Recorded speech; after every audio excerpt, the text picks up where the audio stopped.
Hello and welcome to the EMS On AIR Podcast. The mission of this podcast is to keep healthcare providers safe, informed, and prepared. Today is January 22, 2021. I'm Jeff Lassers and I'll be your host. This episode was recorded on January 11, 2021. In this episode, we will introduce you to Randall Hawkins, the National Sales Director of GD, formerly known as General Devices. Randall also has a lot of experience as a firefighter, a paramedic, and as a 911 dispatcher. He was born and raised in the first responder community, and his passion is obvious just listening to him speak. Randall is here to discuss the importance of reliable, clear communication between EMS and the hospital. Specifically, we'll compare and contrast traditional EMS communication technology and tools versus the new mobile telehealth tech that has been becoming more popular and more affordable over the last 5 to 10 years. Then, we'll discuss how the OCMCA is leveling up their game by introducing a new mobile telehealth platform by way of their brand new Electronic Communications Special Study, or eComs for short. Within the last year, the OCMCA and its regional partners have identified the need to investigate new options to facilitate communication between EMS and our various emergency departments. The current 800 MHz system is not capable of transmitting any information or data other than an audio signal. In addition, there are rising costs associated with the implementation of upgrades to currently existing systems. On top of that, plenty of our EMS providers prefer to use cell phones to contact the hospital. But even in those situations, it's only being used as an audio communication device. eComs is designed to investigate the use of a state-of-the-art, HIPAA-compliant electronic communication system that facilitates pre-arrival notifications for all patients and online medical direction at the request of EMS, as well as act as the telemedicine component for the various OCMCA community paramedicine programs. Essentially, this project is looking outside the box to find a better way for our EMS and hospitals to communicate under all of the various conditions. We all know that a picture is worth 1,000 words. So instead of telling the hospital about my patient, why not just send a picture? Or a video? Why not both? Better yet, if I have a low priority patient, why not just fill out a quick notification form on an app that's on the same tablet that I'm doing my patient care report? I think you know where I'm going here. It's 2021, and it's time to step up our communication tools to match the times. Communication technology has come a long way, and it's only getting better, cheaper, and more reliable. Instead of trying to stick to traditional communication tech, the OCMCA is testing out the use of a telemedicine application called eBridge. This application offers several features, including video streaming and voice and text communication. It is also capable of EMS tracking with live ETA and specialized burn, STEMI, stroke, sepsis, and trauma functions. They can even customize pretty much any type of alert notification that you can think of. GD's eBridge also offers seamless integration into CarePoint, which is used by many hospitals throughout the nation. This was a great discussion, and I look forward to having Randall back on the show after we get all of our agencies up and running and show some really great examples of this really cool and effective tool. Please keep emailing your questions, comments, feedback, and episode ideas to the EMS On Air podcast team by email at qi@ocmca.org. Also, check out our website, emsonair.com, for the latest information, podcast episodes, and other details. Follow us on Instagram at EMS On Air. And please, whatever podcast platform you're using right now, subscribe to this podcast and leave us a rating and a review because it really does help us to grow this project. I can't tell you this enough, everyone. Please leave us a rating and a review and help us get noticed on a much bigger scale. Remember, the mission of the EMS On Air podcast is to keep healthcare providers safe, informed, and prepared. So, increasing our ratings and reviews gets us noticed by more listeners and more sponsors, and that will lead to increasing our reach, resources, experts, and abilities. Bottom line, ratings and reviews are vital to our growth. It's currency in 2021, and your contribution will give us what we need to serve those that serve our communities. The only cost to you is a few minutes giving us a rating and a review on whatever podcast platform you're using right now. We really appreciate the consideration. Thank you and enjoy the podcast. Good morning, Randall. How are you today? Morning. Welcome. Thank you. Well, why don't you kick us off by letting our audience know who you are, what you do, where you do it, and why you do it. Well, thank you. My name is Randall Hawkins. I live in the state of North Carolina. I am the national sales director for a company called GD, or formerly known as General Devices. Our company pretty much manufactures and markets telehealth and communication equipment through hospitals and EMS. In my previous life, I've also been a lifelong firefighter for my local fire department here. My father being the founding member of the very first fire department that was ever formulated in the town I grew up in. So I've worked pretty much my entire life as a firefighter there. Also been an ALS medic for our county EMS 911 system. And I'm a certified 911 dispatcher and communication specialist for our 911 dispatch center. That's really cool. So you have a background in this stuff. Yeah, absolutely. Pretty much have been born and raised in the fire and EMS world and working with that handshake, I guess, or lack thereof between fire and EMS in the hospitals. And one thing that this job helped me do very well is find ways to help improve that handshake. So tell us a little bit more about that handshake. Can you really give us some background on really the importance of reliable, clear communication between EMS and the hospital and vice versa? I can tell you that one of the things I have learned by being the national sales director here for as long as I have is I work with hospitals and EMS agencies throughout the entire United States. And you will find that they're all just as diverse as you would find within your own state or your own city. And I work with EMS systems from Seattle, Washington, all the way to the tip of Florida and everywhere in between. But the one thing that is pretty common is that they all do need to find a very reliable way to communicate with their hospitals from EMS. And there's a lot of reasons why that needs to be reliable and needs to be clear, because what you're really trying to do is a couple things. Number one, give your hospital a pre-notification of what you're bringing them so that they can obviously be better prepared to receive that patient once you arrive and get prepared pre-arrival. And secondly, it's also utilized for the EMS to be able to speak to medical control to sometimes get orders for things that might be outside their standard operating procedures and things of that nature to get direction. So those are two very important reasons why that communication even exists between the pre-hospital and EMS, and EMS doesn't just show up at the hospital. So that has to be very clear and important. And I can tell you that working with the hospitals across the country, a majority of the hospitals in the nation today still pretty much communicate exactly the same way they did 30 years ago. If you think of the show Emergency and Roaring Johnny on Squad 51, we pretty much still communicate that exact same way today. And now that technology is starting to improve, that tipping point is starting to be reached to where we're realizing there are alternatives and even in some cases better ways to communicate. That's a very good flyover where we're at and the status of communication with the hospitals. It's funny because, I FaceTime all the time, and I don't FaceTime with the physician that I'm bringing a patient in for. So sometimes we all look at that, but, there's always these other things like HIPAA compliance, videos, tech, Wi-Fi bandwidth, all these other things. So before we get into really the cool stuff that GD is doing and some examples of the use of these tools, can you compare and contrast our traditional tech versus the new mobile telehealth tech that we're seeing now? Yeah, absolutely. Well, right now, majority of the communication that's going back and forth between EMS and hospitals throughout the country relies on some type of radio band communication. And that is still very varied throughout the country. You have UHF, VHF, 800 megahertz, some 800 digital, 700 megahertz. So there's a lot of different communication frequencies that are out there that people are utilizing. To utilize that radio, if you've ever used a CB radio back in the day, I'm dating myself a little bit here. I mean, it's the same kind of a concept. You're transmitting a radio signal from your antenna to another antenna. If you're a long way from the hospital, there are repeater antennas that are set up throughout the area in which you're working that repeats that signal. And so that signal has to be able to hit an antenna and then be repeated to another and another, so forth and so on to get to the hospital.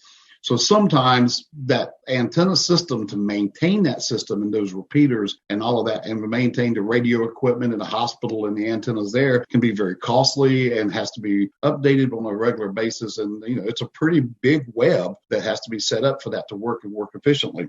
So that's a big part of some of the downside to the radio system. Another thing is that you're talking usually over a frequency that's been assigned to that EMS or that particular hospital. So if I'm an EMS agency and I'm reaching out to a specific hospital, usually there's either one or two things. There's going to be either a specific radio frequency that you tune to talk to that hospital, or that hospital will have what's called a private line tone or PL tone that's keyed up when you key your radio for that particular hospital, so that they only have to hear the radio traffic that's for them and not everybody else. Again, the downside to speaking over an open frequency like that is that if another medic is transporting to that hospital and he's using that radio frequency, you have to wait until he's finished before you can access that radio frequency.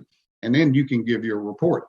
So that's one downside. It makes it harder to have multiple EMS communicating to the hospital at one time. Another disadvantage is that those are still pretty much open frequencies. As far as the HIPAA compliancy of that goes, anybody with a scanner can pretty much pick up that radio frequency and they can listen to that communication. If you remember many years ago, everybody used the 10 codes, 10-4, 10-18, 10-29, and you would do that because you knew you were talking on an open frequency and you didn't want people to always know what you were talking about. So because of that, we can't give a lot of really in-depth information or demographics on that patient, such as their name, their social, any of that kind of information, their address, which doctors could, if they had that information, maybe look that up in their EMR and get some background information on that patient before arrival. But due to HIPAA, with the old way of doing things, a lot of that information just can't be shared because it wouldn't be private. Yeah, I think you really highlighted the strengths and weaknesses of that system as it currently stands. To me, one of the biggest strengths is we all know how to use it. Familiarity is the most comfortable thing in an emergency. Absolutely, because the last thing you want to be doing is trying to think, well, what do I need to do to make this work? You don't need to be thinking about that. It needs to be second nature. Now, as a result of that, also, we've started seeing a lot more cell phone being used pre-hospital to contact EMS. So they'll pick up a cell phone and either their personal phone, which, believe it or not, you're going to be amazed, is used more than you would realize. Medics just call from their own personal cell phone to call that hospital. Well, I think it speaks to that comfort zone, right? That naturalized action. I think exactly right. It's something they're used to. They're used to doing it. They can put the number to the hospital in their speed dial, and they can hit the number, call the hospital, and talk to them. And of course, medics feel a little bit more secure that they can share a little more information over that more private, in quotes, call there, because that's not something somebody's going to necessarily be picking up on a scanner or whatever. But the downside of that too is, are you using the medic's personal phones? Is it a phone that the EMS has to provide to the medic? There's some of that logistics that gets into that too. Okay, so I, in the field, currently use 800 radios and cell phones all the time. I like the 800 mostly because, again, that's how I was trained. Even when I was teaching in initial education for EMS, we weren't using cell phones yet. So literally my training, I'm very comfortable with it. I don't have a lot of reception issues that I'm aware of. So I'm getting my information there. And for me, it works just fine. I do also appreciate the value of using my own cell phone at times because I know the numbers in the phone are updated. I know my phone works. I know my phone's charged. Right. Exactly. But me personally, I'm used to that, but I'm also very open to cool new toys, processes, and ways that we can do things better, smarter, cleaner, easier. So give me a flyover the new mobile telehealth tech that's out there right now being used by first responders. First thing is that when you move from a radio-based communication to even to your cell phone that you're utilizing, one of the things that we see that makes that a little bit easier is that now you can have a Bluetooth headset or something in your ear, which helps you be more hands-free. So now you don't have to stop and hold that microphone and be keying up that mic and talking to the hospital while you're trying to get an IV started or while you're trying to check a blood pressure or feel for a pulse or do whatever. So just being mobile actually helps be a little bit more hands-on, because you don't have to completely stop giving patient care while you're having that communication. But when you start looking at new tech, now, most of the stuff like what we do with our eBridge, it is a system that can operate on pretty much any platform, such as Android phones, Android tablets. It works on iOS for iPhones, iPads. It also will work on Windows-based devices like laptops, toughbooks, and tablets. So that really does open up a lot more opportunity for people to use a lot more different platforms as far as the equipment goes. And also, our system and these newer systems that are out today, they can run off of not not just a cell signal, but they can run off of Wi-Fi. So if you have a built-in Wi-Fi in your back of your rig, that actually helps you get better Wi-Fi connection, you can actually key into that. If you're in an area where you don't have a cell signal, now you can make that communication using the Wi-Fi that happens to be in the location you're at. Maybe it's the patient's home and you tap into their Wi-Fi. If you don't have any way of getting the signal out. And I see that happen in a lot of rural EMS. Or maybe you're getting called to go to a restaurant for a patient that's sick and they've got Wi-Fi. You can key onto that.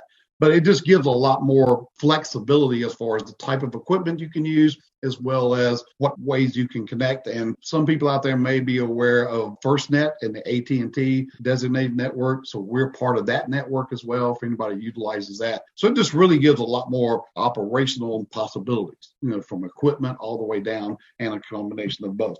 But when you really get into is now you've got a lot more ability to share a lot more things. You were making a comment a moment ago about FaceTiming with your daughter. I mean, how many times does your daughter take a photograph of a beautiful scene that she's at, or her location, or takes a picture of something and say, "Hey, Dad, look at that and tell me what you think of that." We all do that every day. We take photographs of everything now. Some people even post on Facebook a picture of the meal they're eating so everybody can see it. But we utilize that technology personally in ways we never would have thought we ever did. But why do we do it? Because if somebody's showing you something, instead of just trying to tell you what they're seeing, you get a lot easier and faster and better understanding of what they're looking at than if they're trying to describe that or verbally paint a picture for you. So the same thing is true when it comes to working with the patient. If the doctor can see that burn of that patient, he can help determine what level of burn that is. If he can see the mechanism of injury out there in the field of that wreck scene, to see if there was a burst windshield, to see if it was a side impact or a rollover, if they can actually communicate directly with the patient. The ability to be able to do live streaming video, for instance, is a part of what we do. We could do audio through ours or live streaming video and video conferencing. Now multiple people can be seeing that scene real time and collaborating. So you can have multiple docs. Maybe you're a situation to where it's a mass casualty incident. Now the docs can even help those medics do better triage and actually see what's going on with that patient, interact with that patient.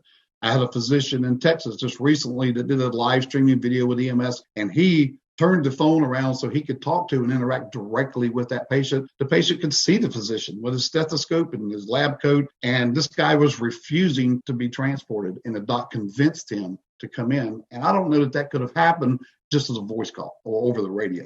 We also have the ability to do stored forward videos. So if a medic just wants to record a stroke assessment or record what's going on that scene right at that moment and then forward it to multiple people, they can do that. So just having the ability to share more information than they can over voice makes it faster and makes it a lot more clear for that person to get a better handle on what they are going to be receiving when they do get that patient.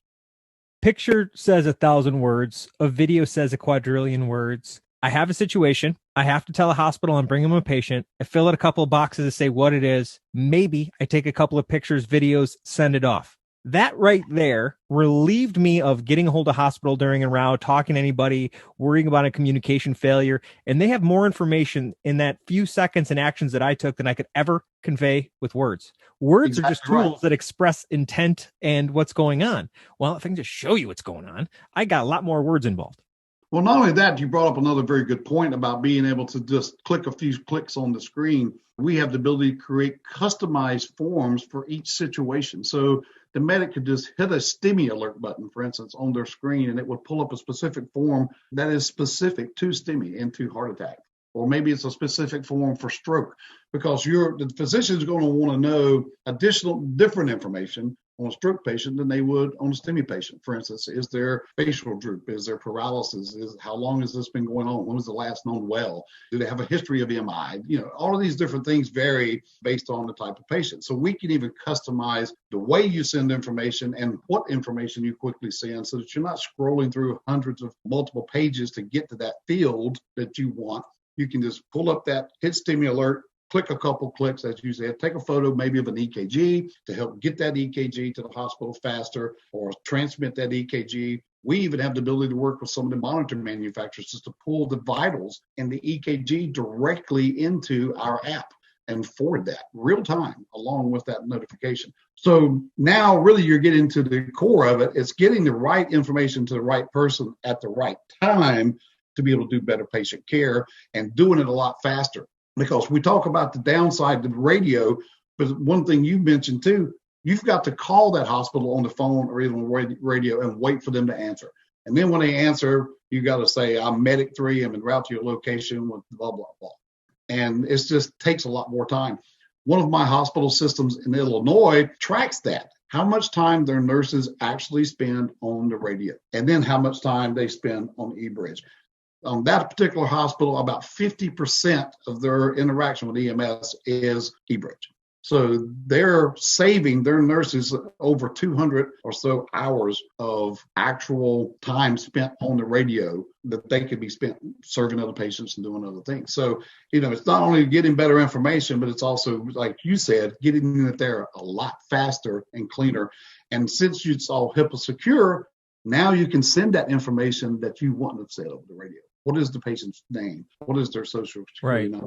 Or send pictures of faces, not even think about it. I can just convey info in a filtered, protected environment in which that I'm just sending you as much as I can about this situation as needed. So Bonnie Kincaid is with us here. She's the executive director of the Oakland County Medical Control Authority.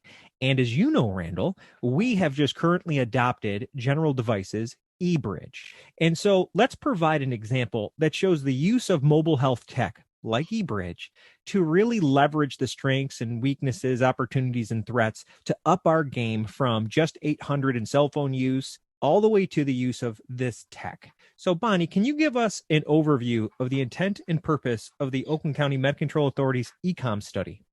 Absolutely. So we figured this would be a great way to at least test what eBridge can actually do for us when we went through COVID 1.0. And we started using it in the field with a couple of our agencies through telemedicine. And I was thinking, why can't this work and replace our radio system? And so right now we have, probably 14, 15 agencies using it, and just about every one of our hospitals using it to some degree. Everybody is doing the training. We're starting out with baby steps. We're just sending in a priority 3 notification. It basically click a couple of buttons and it's off to the hospital that you're taking the patient to. Priority 3s, you don't need to call, you don't have to communicate. Hospital says received, and it can actually track how many minutes out they're going to be if you want to set it up that way. It can do so many different things. Also, you can do, like Randall was talking about, a video call. I'm on a scene of a trauma. We have 15 minutes of extrication to do. You can actually show the physician, medical control doc on the other end, what you're dealing with on a video call. You can just do an audio call as a priority 1 trauma, that type of thing that quickly, and communicate with that hospital. So lots and lots of great things coming to add on to, like stroke alerts, STEMI alerts, that type of thing as well. But we're going to start off small and build on it. So right now, for those agencies that are currently in our eComs study, what is available to them when they go on calls? Can you give me a few examples of what specific alerts are available to Oakland County providers? So right now, the ability to use eBridge from one of our LSAs, one of the 14 LSAs that are currently signed up and using it to some degree, the priority 3 notification form has been developed and put into play in eBridge. They click on this, they just fill out a couple lines. A lot of it's just like a drop down and you choose and you send to the hospital. It's that simple. You're right back to your patient care and you put an ETA in there and you're done. Hospital receives that, they get a room ready, they know you're coming, and everybody's happy. No video call, no audio call, no radio call, and it's super simple. Let's say that your radio call is typically 60 to 120 seconds-ish, right? Give me a breakdown of how much time am I saving, do you think, in your estimate right now? The priority 3 notification form probably takes 15 seconds to fill out. So that's how much time you're saving. Then if something happens, and this is the beauty of this, If something happens en route and you're going, this is no longer just a priority 3, we're upping it to a 2 or a 1, you can then just do a video call or an audio call with that hospital and say, we just did a priority 3 notification. Now we have this happening or that happening, and we are upping it to a priority 1. And then you could give as much detail as you want, just like a radio call, but you're saving all that time on all those priority 3s. Because most calls, as you know, Jeff and Randall, the most calls that you go on are priority 3s. So if you're saving that much time and doing more patient care, it's a win-win. It's a win for the patient. It's a win for the medic. That sounds very quick, very easy to fill out that information. But if I wanted to send pictures or video, I kind of have the ability to send them like I would like on a cell phone, right? I can send the information or I can live chat. I think that's a big difference to distinguish here. And for our providers, what is available to them? You just said you have a priority 3 patient. Let's say, they just circled the drain on me. They're now a priority 1. And can I just take a quick video and send it? Or are you saying I always have to be face-to-face, like FaceTime? I'll address that one if you don't mind. But yes, you can take a store and forward video, or you can even do a voice recording with our system. So if you're in the heat of battle and you say it's changed, maybe this patient has gone to a CPR in progress. It's gone from a STEMI to a CPR in progress. Well, now you got to have a lot of hands working with that patient, intubating, doing CPR, doing all that. You could literally hit just a tile or an icon on ours that says voice message and just say, this is medic 54. Our patient is now going into cardiac arrest where CPRs are in progress, ETA to be updated, and then just hit send and not even have to wait for someone to answer, to have that communication. It could be a video clip, as you've stated, if you want to video the scene right quick and send it. Any of that information can be done on any of these. And one of the things I love about the way telehealth and stuff is now being introduced, it's so configurable. So we can configure those tiles or those quick shortcut icons differently for EMS versus the hospital. I've got a system in West Virginia that has a single one-press icon on their eBridge for EMS in distress. If they find themselves on scene, there's an active shooter on scene or whatever, they can now click one button and it just automatically sends to their 911 dispatch and their hospital that they are in distress and they need help. And that's just click a button. And so there's just a lot of things that you can do and configure this to make it very simple and easy. But one thing I do want to mention is that you were talking about getting on that scene. How fast can you do this? And Bonnie hit on this too, like a wreck scene or a motor vehicle accident. Think how much time we spend on scene sometimes. People always talk about, well, yeah, my transport times are only about 5 to 10 minutes, but we may spend 10 to 15 minutes on scene. If you can hit a button that says trauma alert, snap a photo of that mechanism of injury, and then just hit send, and then start working with the patient, the hospital can now get that information before you've even left the scene, way before you even got the patient extricated from the vehicle. So they've got a lot more heads up than you would have if you're waiting to make that phone call.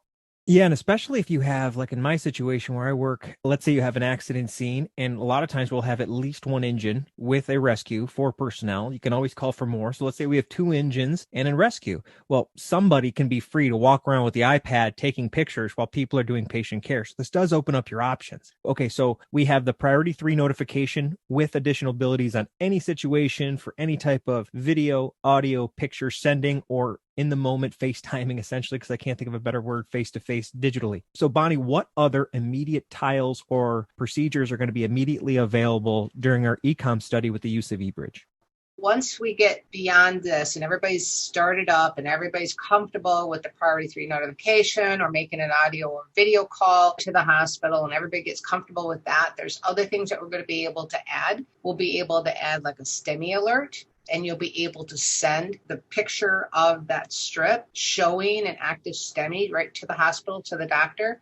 A stroke alert. The cool thing about that, as you know, Jeff, is that we could actually put the FAST-DD form in there. So they could actually fill that out. That goes right to the hospital. It's click, click, click, click, click, all the way down the FAST-DD form, and it's off to the hospital. They got it before you're even there.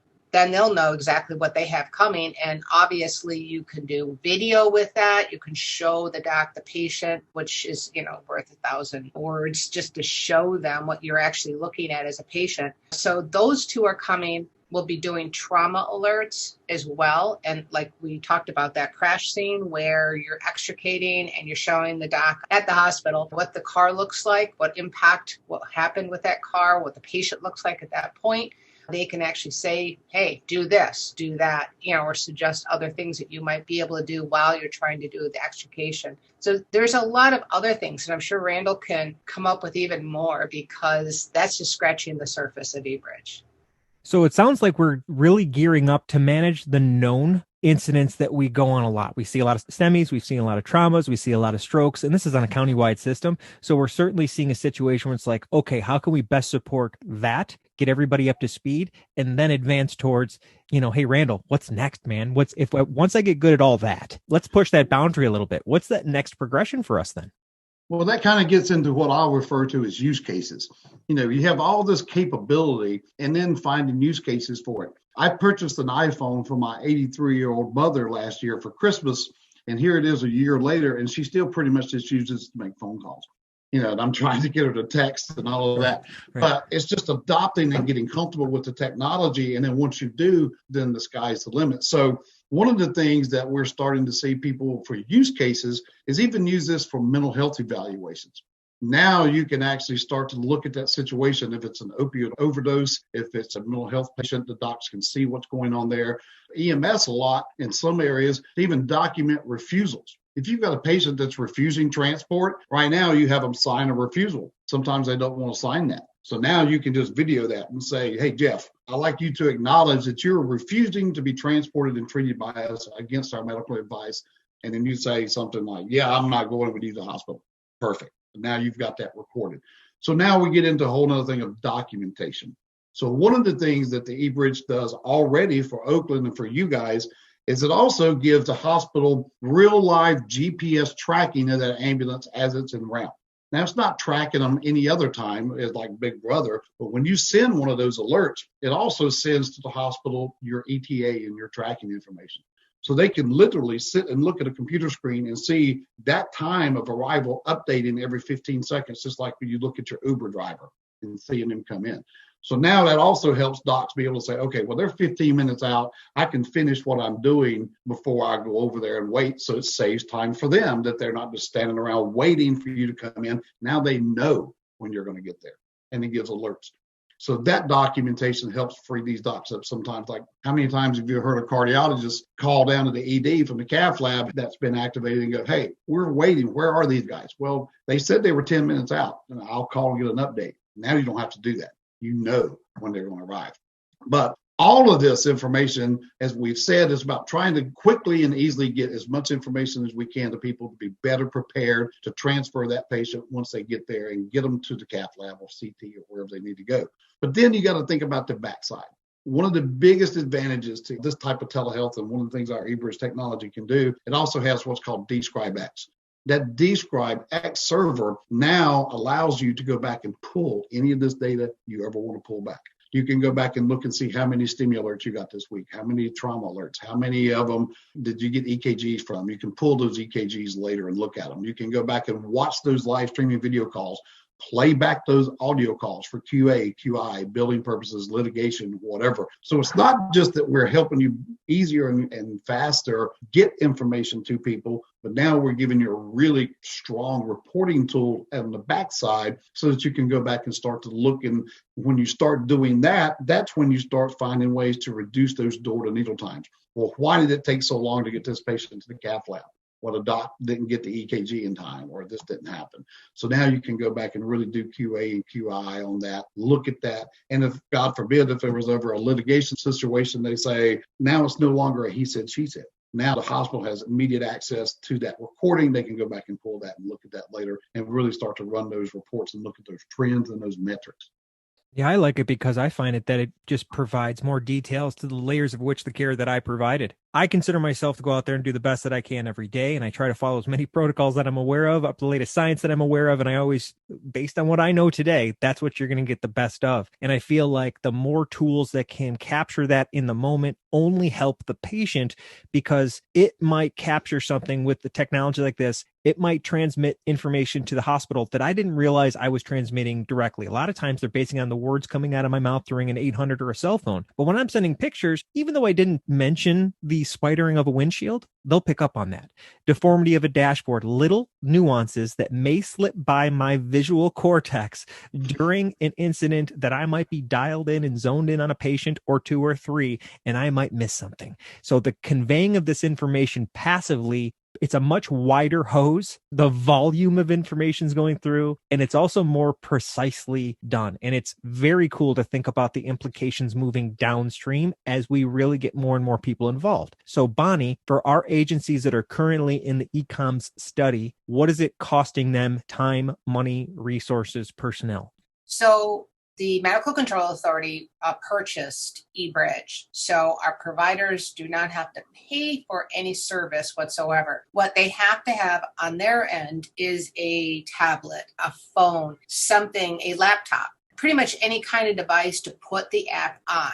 And then they communicate through that device. So if they have Wi-Fi in the ambulance, they could use a tablet or a laptop and be able to hit the hospital every single time. On a cell phone, they're going to be using cell coverage. So that's kind of cool too. You could actually take that into a house. You could take that out on a crash scene, whichever, and be able to just automatically get right into the hospital. So really the time and resources for the LSA is just that. It's having that device and training them, which really takes about 5 minutes to show somebody how to do it. Now, you could go through the lecture that we provided on our website, which is probably about a half an hour, 20 minutes to a half an hour. But you don't really have to do that. You can, and it shows you all the details, but you could just show somebody that is going out on their shift and say, this is how you use this in less than 5 minutes. Most people are going to pick that up, especially anybody under the age 60. I would say would pick it up in about 5 minutes. Yeah.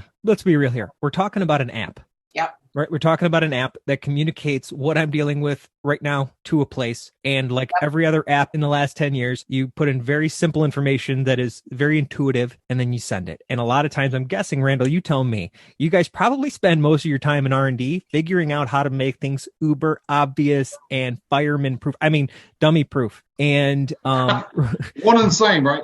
Right. As one, I'm allowed to say that. I'm sure Me that too. this is not so much, the hurdle here isn't so much learning the tool so much as using the tool like any other tool and becoming very good at it and just putting it into your practice. Now, I always tell people, they're like, oh, it's a new device. And it's like, I'm like, it goes on a cell phone. I go, do you even remember how your last cell phone worked? That was a different model? No, because in 2 weeks, your brain is totally into the new one. And I'm willing to bet whatever cell phone or device you have on your EMS rig, you probably have something like that at your house you use all the time. So this is not something that's very foreign to people. We're not teaching EKGs. We're teaching how to tell the doctor or the ED that we're on the way and this is what we got. And we're doing it in a better way. So as a hospital, what type of investment do I need to make as a hospital to be involved with this? For the hospital end, they just have to have a like device. They could use a computer, a Windows-based computer. They could have that open and then they get the notifications and the sounds and all the buttons and bells and whistles. They could use a tablet, an iPad or an Android tablet. And some hospitals, this is kind of cool, some hospitals are putting it on their PC and then also on cell phones for the docs to be able to answer it no matter where the docs are in the ED. So you don't need a doc to the radio anymore. The radio goes to the doc. It's in his pocket or her pocket. That's the cool part. So we're just going to keep building with this as we go along, like baby steps and then walking and then running. And then the running part is also going to include disaster scenarios. We're going to try to do a disaster exercise this summer, if not by fall, and actually practice using eBridge once everybody's comfortable with it for an actual disaster. Work through all those kinks so that we can actually use it, talk unit to unit, scene to transport, you name it, in a disaster scene. What can we do? Where could we test it? How could we see if it'll fail or work or what we might have to do to make it better? So those are the things that are coming up. Very cool. So it sounds like we have a very proactive approach to moving on to the next level of this. Isn't just adopting it, but then to expand its capabilities, matching to our capabilities. Randall, Yep. Did you have something? Well, I was going to kind of reiterate one of the things that Bonnie was talking about as far as the ability to be able to get this information where it needs to go quickly, of course, we know is very important. But our company spends a lot of time on our research and development, like you were speaking of, Jeff, on one thing, making it simple. Because we all know if it's a lot of buttons to click and a lot of things to do, you're not going to use it. A lot of the EMS defibrillator monitors that are out there on the market today, do you have the capability of putting that patient's name into that monitor before you capture that 12 lead? Yes. Do people do it? No. Why? It's not very easy to do. It's not very user friendly. Now, I'm not throwing water at any of the defibrillator companies, but I'm just saying that's why people don't use it a lot. So we spend a lot of time on research and development on that particular thing. And to use an old Southern phrase for you guys in Michigan, we eat our own dog food. So we use this ourselves. I love Southern phrases, dude. That's amazing. I don't know what that means, but I'm going to say it 5 times today to somebody. So what that means is that we use it internally ourselves. When I'm talking to my sales reps, I use eBridge. I don't call them on the phone. When I'm sending them stuff, I send it through eBridge. So we use it ourselves every day so that we see kinks and things that come out. So I'm going to give Bonnie a little kudos here. One of the new developments that we have been working on for about a year now was the ability for eBridge to do just audio-only calls. Not video and audio, but just audio only. And we've never had a lot of people that really had enough interest in that to put it forefront. So when Bonnie and them came to us and they said, we really want to kind of get away from radio as much as possible. And sometimes, for the most part, it's just going to be a radio call or just a form. We said, okay, for you, we'll put that first front and center. And we did. So before they even went live with it, we already had developed that. And Oakland, you guys are the ones that pushed us to do that. We did that for you. Now, not patting ourselves on the back, but just to say we're very nimble in the fact that when people come to us and say, can we do this? Most likely we probably can, but it's all about making it easy. And so the last thing I'll say when it comes to making it easy, sometimes medics say to me, well, I don't want to have to put this information in here and turn around and have to re-enter that information in my EMR. Am I doing double entry? Well, what we try to do is, like Bonnie and them are doing, is keep that information they're sending pre-hospital to just a few clicks.